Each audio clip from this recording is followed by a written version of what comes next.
Hello guys, तो आज हम बताएंगे कि ऑटो का जो टायर होता है 408 का कैसे नट बोल्ट खोला जाता है। बने रहिए वीडियो में, देखिए हम लोग कैसे खोल रहे हैं। इसमें 13 का बोल्ट लगता है, गोटी वाला रिंच लगता है, उसी से खुलता है। हमारा यूट्यूब चैनल है जफर टायर सर्विस, टायर दुकान है, नेपाल में है।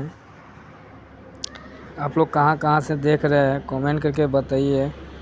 जो टायर वाला है आप लोग कितना लेते हैं ये टायर का पंचर बनाने का, कमेंट करके ज़रूर बताइए। नए होंगे तो सब्सक्राइब कर दीजिएगा यूट्यूब चैनल को हमारा, क्योंकि इसमें हम टॉपिक में बताते रहते हैं कैसे टायर खोला जाता है, कैसे बनाया जाता है। पूरा हम क्लियर दिखा देते हैं आप लोग को।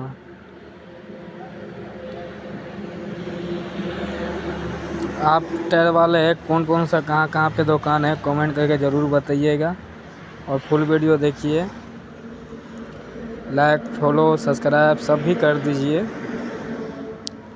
मिलते हैं अगली वीडियो में, तब तक के लिए अब वीडियो पूरा देखिएगा। हम इतने तक बोल सकते हैं क्योंकि वीडियो बना के उसके बाद हम रिकॉर्ड कर रहे हैं, क्योंकि उस टाइम हमारे पास कोई मोबाइल पकड़ने वाला कोई भी नहीं होता है, इसके वजह से। और कितना पड़ता है टायर का, ट्यूब का, और कितना पंचर पड़ता है इसका, पंचर का, एक पंचर का, वो भी बताइए कमेंट करके। हम लोग कितना लेते हैं ना, वो हम आपको अगली वीडियो में बताएंगे। इसको हम भी खोलने का वीडियो डाला हूँ, और दूसरा वीडियो हमारा जो आएगा फिट करने का। मिलते हैं अगले वीडियो में, तब तक के लिए गुड बाय। सभी पूरा वीडियो देखते रहिए।